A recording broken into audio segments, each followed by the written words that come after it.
साल पुरानी जितनी हमारी घटनाएं घटी, कैसे वंदे मातरम ने देश को एकजुट करके रखा। और वंदे मातरम, माननीय सभापति जी, केवल एक गीत नहीं, ये महामंत्र है।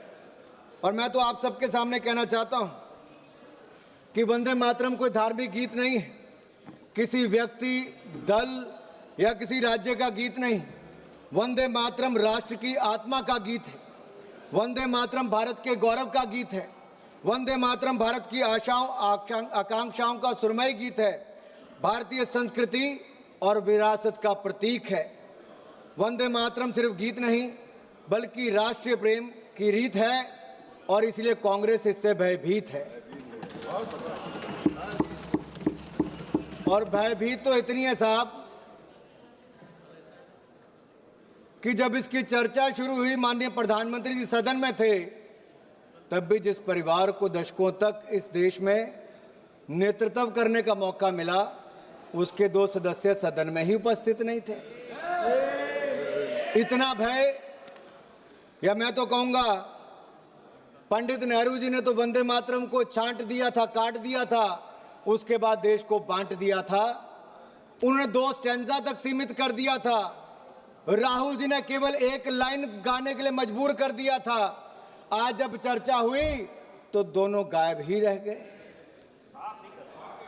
लेकिन मैंने सुना है अभी गलियारों में चर्चा थी कि शायद पिछले 5 दिन से प्रियंका जी मेहनत कर रही हैं, याद कर रही हैं, आज पूरा वंदे मातरम, पूरा सभी स्टैंजा बगैर पढ़े यहां पर गाने वाली है। मैंने सुना, बाहर चर्चा चल रही थी ऐसी। अब उसका भी इंतजार रहेगा। जो इतने महापाप किए हैं, अब महापाप का प्रायश्चित करने का समय भी आ गया है। वंदे मातरम के जो हिस्से जो पंडित जवाहरलाल नेहरू जी के कहने से काटे गए थे, उन हिस्सों के बड़े किस्से हैं। राहुल जी होते तो जरूर सुनाते उनको। उन हिस्सों में मां दुर्गा की स्तुति थी, शक्ति की आराधना थी, और इन हिस्सों को हटाना भारत की आत्मा को चीरने जैसा था। माननीय सभापति जी, वंदे मातरम का संक्षिप्त इतिहास पर मैं कुछ कहना चाहूंगा। 7 नवंबर 1875 के दिन भारत माता के महान सपूत, संत, साधक, साहित्यकार बंकिम चंद्र चट्टोपाध्याय जी ने इसकी रचना की। और यह शुभ दिन कार्तिक शुक्ल नवमी था, अक्षय नवमी था। और शायद यही कारण भी है कि आज भी ये वंदे मातरम कोई कविता नहीं, भारत माता और इस महान भारत भूमि का एक समर्पित महामंत्र है और आगे आने वाले दशकों तक रहेगा। वंदे मातरम उतना ही पवित्र है जितनी वेद की ऋचाएं हैं। वंदे मातरम उतना ही पाक है जितनी कुरान की आयतें हैं। वंदे मातरम उतना ही होली है जितने बाइबल के वर्स हैं। वंदे मातरम बंकिम चंद्र चटर्जी के कालजयी उपन्यास आनंद मठ का एक अभिन्न अंग है, एक भाग है। आनंद मठ केवल एक उपन्यास नहीं बल्कि एक ऐतिहासिक चेतना का दस्तावेज है।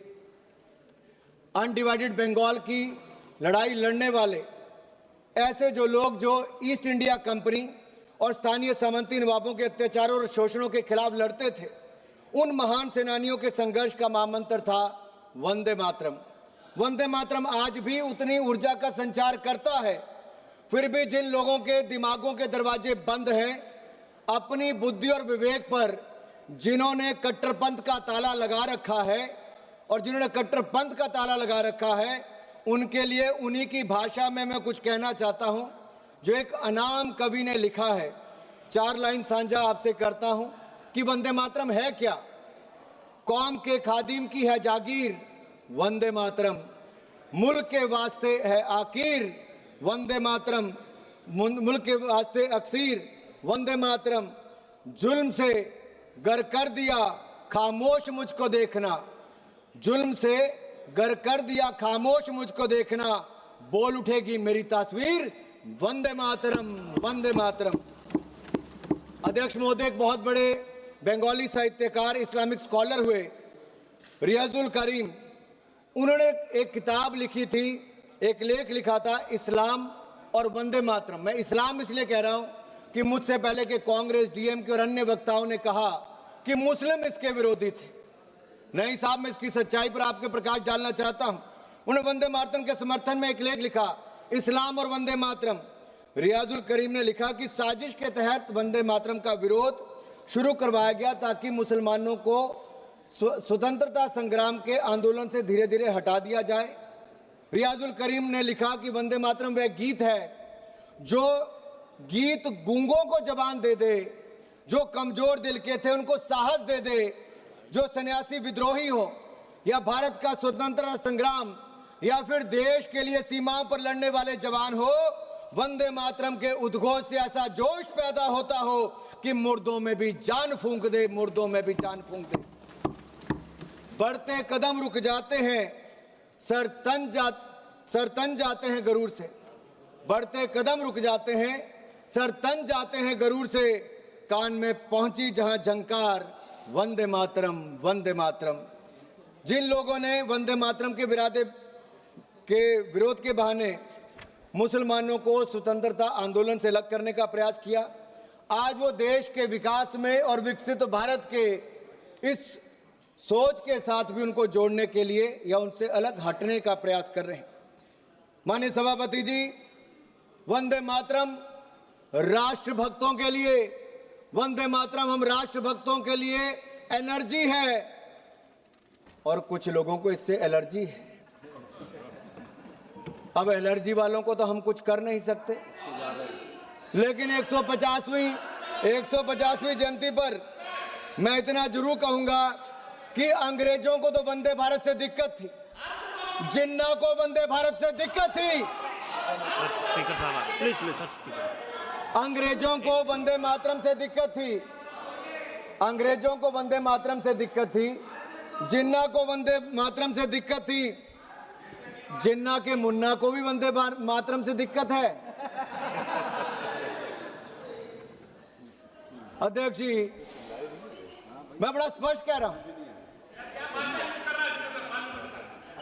इसमें आपको क्या सर, माणिकम टैगोर जी को क्यों ऐसा लगता है? मैंने इतने कहा कि जिन्ना को वंदे मातरम से दिक्कत थी, अंग्रेजों को वंदे मातरम से दिक्कत थी और जिन्ना के मुन्ना को भी वंदे मातरम से दिक्कत है। जिनमें वंदे मातरम सुनकर ऊर्जा का संचार नहीं होता, जिनमें वंदे मातरम सुनकर ऊर्जा का संचार नहीं होता, या तो वो कांग्रेसी हैं, कम्युनिस्ट हैं या लीगी सोच के समर्थक हैं। और मैं कहना चाहता हूं, कांग्रेस का समर्थक मुस्लिम लीग कर रही है, इंडियन मुस्लिम लीग कर रही कि नहीं कर रही है, और उसके समर्थन के बिना राहुल जी और प्रियंका जी शायद चुनकर भी नहीं आ पाते, इसलिए उनका समर्थन लेने की जरूरत पड़ रही है। माननीय अध्यक्ष जी, जिनको वंदे मातरम से दिक्कत है, मैं उनका इतना ही कहूंगा कि Vande Mataram is the most sacred mantra of our freedom. It is the war cry of our independence that no force on earth can silence. It is the lifeblood of our national strength and spirit. Vande Mataram is uncompromising, unsilenced and unshaken. These twin words, Vande Mataram, has no beginning, no end. They are eternal and immortal. अध्यक्ष महोदय, वंदे मातरम का जहां एक और हम आज 150वां साल मना रहे हैं, वहां कुछ लोगों के पास इस महापाप का प्रायश्चित करने का अवसर भी है, लेकिन रेडिकल कम्युनिज्म और लीगी मानसिकता के साथ जुड़े लोग शायद इस पर सुधार ना करें, क्योंकि वंदे मातरम को उन्होंने आधार बनाया था पॉलिटिक्स ऑफ अपीसमेंट का, तुष्टिकरण की राजनीति का। उस समय वोट बैंक की राजनीति उनको भविष्य में भी दिख रही थी और आज भी दिखती है। इसलिए बांटो और राज करो की नीति तो अंग्रेजों की थी, लेकिन इनकी नीति काटो, छांटो, विवाद खड़ा करो और फिर जड़ से ही खत्म कर दो। इन्होंने वंदे मातरम के साथ भी वैसा किया और देश के भी दो टुकड़े करने का काम नेहरू जी की सोच के कारण उस समय हुआ था। ये कहते हैं, सोनिया जी ने एक बार कहा कि नेहरू जी को बदनाम करने का काम करते थे। मैं बड़ी गंभीरता से कहता हूं सर, हम लोग जवाहरलाल नेहरू जी को बदनाम नहीं कर रहे, मैं तो देश के सामने सच रख रहा हूं। हम तो देश के सामने सच रख रहे हैं साहब, और सच्चाई यही है कि जब वंदे मातरम को काट छाट दिया गया तो अब ओमकार ठाकुर जी हो, पुलस्कर जी हो, उन्होंने कहा कि हम कटा छटा वंदे मातरम नहीं गाएंगे, हम पूरा का पूरा गाएंगे, जिसको विरोध करना है करें। केवल 2 संजों तक इन्होंने सीमित कर दिया, टुकड़ों में देश को बांट दिया उस समय जिन्ना को खुश करने का काम किया, आज जिन्ना के मुन्ना को खुश करने का काम कर रहे हैं। मैं माननीय सभापति जी, 27 जुलाई 2018 को कांग्रेस की एक बड़ी रैली बंतवाल में दक्षिण कन्नड़ में हो रही थी। राहुल जी ने मंच से कहा सिंग ओनली वन लाइन, सिंग ओनली वन लाइन। अरे राहुल जी ने 2 स्टैंजे तक कर दिया, नेहरू जी ने 2 स्टैंजे तक कर दिया, राहुल जी 1 लाइन तक सीमित कर रहे हैं। और यही नहीं, मुझे नहीं पता सर कि आखिरकार ये इतना विरोध इसका क्यों करते हैं और इसका मूल कारण क्या है सर। ये लोग जब अपनी सत्ता में भी वंदे मातरम पर माननीय सभापति जी, माननीय अध्यक्ष जी, वंदे मातरम एक समय मैं सिर्फ सच्चाई मंच पे ला रहा हूं। यूपीए की सरकार 2006 में थी, उस समय कहा गया कि सभी शैक्षणिक संस्थानों में वंदे मातरम गाया जाएगा, लेकिन कहीं ना कहीं कट्टरवादियों ने, जिन्नावादी सोच वालों ने इतना दबाव बनाया कि उस समय की चेयरपर्सन, यूपीए चेयरपर्सन ने कहा कि नहीं, इसको आप अनिवार्य मत करिए, इसको स्वैच्छिक कर दीजिए। मेरा सवाल यह है, क्या वंदे मातरम अनिच्छा या इच्छा का विषय हो सकता है? वंदे मातरम गीत इच्छा या अनिच्छा का विषय नहीं हो सकता। वंदे मातरम तो हमें मातृभूमि के सामने सर झुकाने से, भारत माता को नमन करने से किसी की धार्मिक भावना को कोई आहत नहीं होती है सर। अध्यक्ष महोदय, जो लोग अमेरिकन डेमोक्रेसी की बात करते हैं और सेक्युलरिज्म की बात करते हैं, मैं इतना ही कह देना चाहता हूं, यूनाइटेड स्टेट्स में प्लेज ऑफ एलिजियंस में जिसका एक फ्रेज है वन नेशन अंडर गॉड, ये अमेरिका के स्कूलों में बच्चों को रोज इस पाठ को पढ़ाते हैं, लेकिन हमारे यहाँ पर वंदे मातरम गाने पर विरोध करते हैं। मध्य प्रदेश में जब इनकी सरकार थी तो मध्य प्रदेश के सेक्रेटरीट में कहा गया, यहाँ से राहुल जी उस समय अध्यक्ष थे, कहा गया कि मध्य प्रदेश के सेक्रेटरीट में वंदे मातरम धुन नहीं बजनी चाहिए। ये बार बार वंदे मातरम का विरोध क्यों होता है अध्यक्ष जी? और यही नहीं, क्या 2009 में वोट बैंक की राजनीति के लिए उस समय के होम मिनिस्टर पी चिदम्बरम जी देवबंद में जमाते उलमा हिंद के 30th जनरल सेशन में गए, और पी चिदम्बरम जी जिस सेशन में गए, वंदे मातरम के विरोध में रेजोल्यूशन वहां पर पास हुआ। कांग्रेस पार्टी को इसका जवाब देना चाहिए कि एक नहीं, एक के बाद दूसरा सबने किया। सर बड़े मियां तो बड़े मियां, छोटे मियां सुभान अल्लाह। 2019 में भोपाल सेंट्रल से कांग्रेस के एमएलए हुआ करते थे आरिफ मसूद, एक सार्वजनिक कार्यक्रम में उन्होंने कहा कि शरिया कानून के अंतर्गत वंदे मातरम बोलने से मना कर दिया। सर मैं पूछना चाहता हूं, क्या वंदे मातरम के गान पर रोक लगाना चाहिए?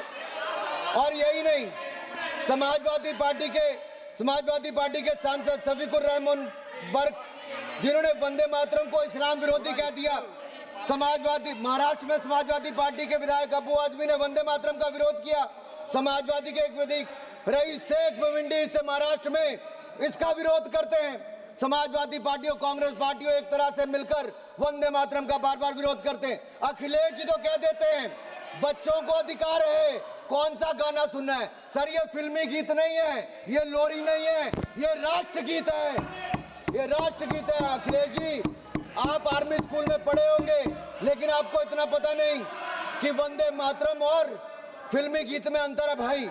माननीय अध्यक्ष महोदय, मैं खत्म कर रहा हूं, 3 मिनट में मेरा भाषण खत्म कर रहा हूं। आज भारत धूमिल पड़ चुके अपने स्वर्णिम अतीत को तलाश भी रहा है और अपने भविष्य को गढ़ भी रहा है। भारत के पूर्व प्रधानमंत्री आदरणीय अटल बिहारी वाजपेयी जी ने कहा था 19 मार्च 1973 को, सर मैं अटल जी को कोट कर रहा हूं और ध्यान से सुनिएगा। अटल जी ने कहा था, आई कोट, वंदे मातरम इस्लाम का विरोधी नहीं है।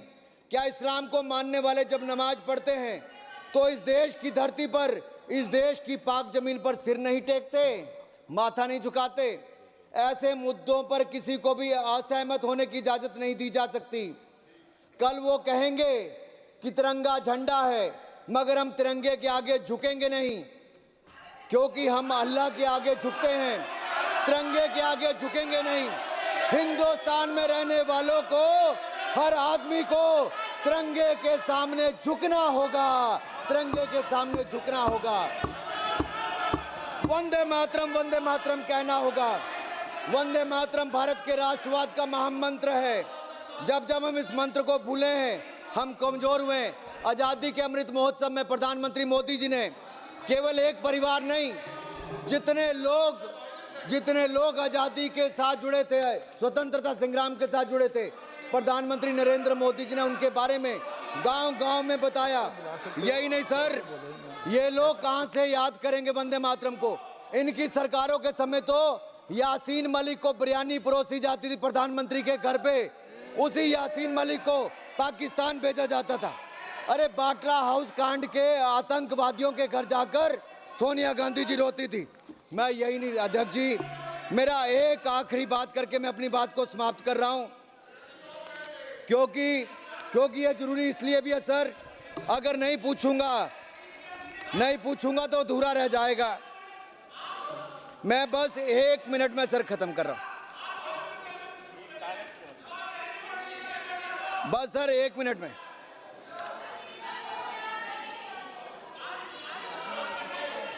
नहीं ये लोग बहुत हल्ला कर रहे हैं सर।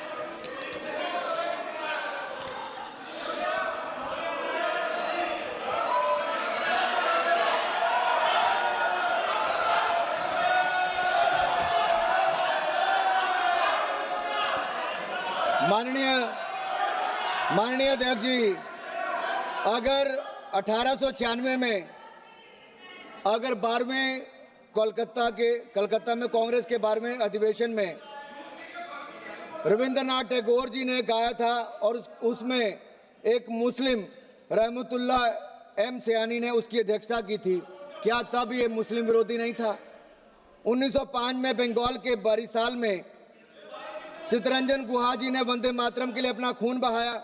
1907 में वंदे मातरम गाते गाते सुशील चंद्र सेन ने कोड़े की सजा झेली। 1908 में खुदीराम बोस ने वंदे मातरम गाते फांसी चढ़ ली। 1909 में मदनलाल ढींगरा ने वंदे मातरम बोल लंदन में फांसी से जूझ गए। 1927 में राम प्रसाद बिस्मिल ने वंदे मातरम बोलकर फांसी चढ़ गए।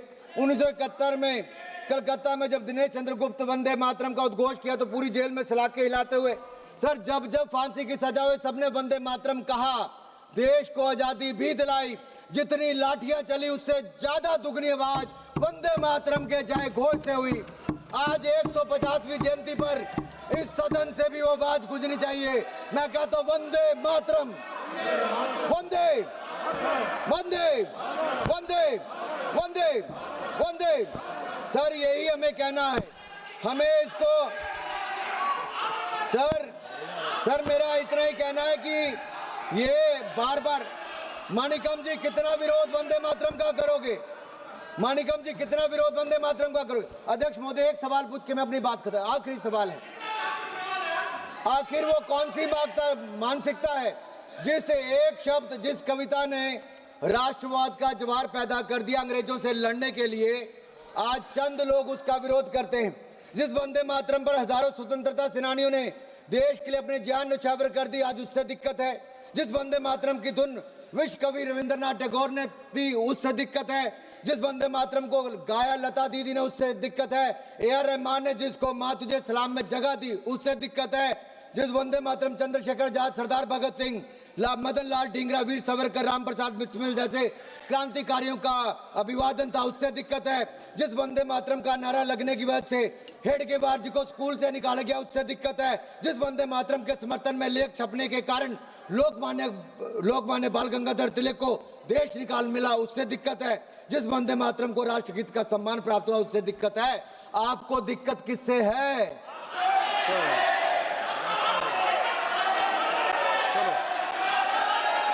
श्री राजेश अध्यक्ष जी, मुझे मेरा जवाब मिल गया है, मुझे मेरा जवाब मिल गया। इन्होंने कहा कि इनको दिक्कत हमसे है, और मैंने पहले कहा था हमें वंदे मातरम से एनर्जी मिलती है, कुछ को वंदे मातरम से एलर्जी होती है राजेश, और ये एलर्जी दिखती है। मैं एक बार फिर वंदे मातरम 150 पर आपने सदन में चर्चा करवाई, देश के सामने इतिहास और सच को लाने का अवसर दिया। माननीय प्रधानमंत्री जी ने देश के सामने के इतिहास को और वास्तविकता को रखा। कैसे वंदे मातरम गीत आज एक महामंत्र के रूप में 150 देशवासियों को इकट्ठा करता रहा। मैं माननीय प्रधानमंत्री जी को इसकी शुरुआत करने के लिए जहां एक और धन्यवाद देता हूं, साधुवाद देता हूं, वहीं आपका धन्यवाद करते हुए अपना स्थान लेता हूं। वंदे मातरम। राजेश वर्मा, शॉर्ट में बोलना भाई। बहुत बहुत धन्यवाद अध्यक्ष महोदय। मैं अपनी लोकसभा खगड़िया अपने नेता चिराग पासवान जी और पार्टी का भी आभार व्यक्त करता हूं कि आज इस महत्वपूर्ण विषय पे मुझे बोलने का मौका मिला। आज यह सदन हमारे ऐतिहासिक धरोहर वंदे मातरम के 150 वर्ष पूर्ण होने पर एकत्रित हुआ है। और वंदे मातरम केवल 2 शब्द नहीं है, इस शब्द ने हमें अटूट साहस दिया, अदम्य आत्मविश्वास दिया और मातृभूमि के लिए बलिदान की भावना को जगाने का काम किया है। यह वो उद्घोष है जिसने अंग्रेजी शासन की जंजीरों को तोड़ने में करोड़ों देशवासियों को एकता के सूत्र में पिरोने का काम किया है। अध्यक्ष महोदय, मैं कहना चाहता हूं कि जहां जहां गूंजा वंदे मातरम का नाद, वहां वहां उठ खड़ा हुआ हर भारतीय फरियाद, मिट गई बेड़िया, जागी सोई हुई आत्मा, इस मंत्र ने ही दिया हमें स्वतंत्रता का रास्ता, इस मंत्र ने ही दिया हमें स्वतंत्रता का रास्ता। अध्यक्ष महोदय, मैं आपके माध्यम से, इस सदन के माध्यम से हमारे देश के यशस्वी प्रधानमंत्री जी का और इस सरकार का भी हृदय से धन्यवाद व्यक्त करता हूं। और धन्यवाद इसीलिए व्यक्त नहीं करता हूं कि उन्होंने विकास के चौमुखी काम किए। जहां एक तरफ ये सरकार वर्तमान और भविष्य को मजबूत करने का काम कर रही है, वहीं हमारी सरकार इस देश के गौरवशाली इतिहास को भी एक उत्सव की तरह मनाने का काम कर रही है। चाहे 500 वर्षों के संघर्ष के बाद राम मंदिर के निर्माण की बात हो, चाहे बिहार में पुनः हमारे नालंदा विश्वविद्यालय को स्थापित करने की बात हो, और एक लंबे समय के बाद आज 150 वर्ष पूर्ण होने पर वंदे मातरम के जश्न को मनाने की बात हो, ये सरकार पूरी तरीके से स्पष्ट कर रही है कि हम लोग विकास और विरासत दोनों को साथ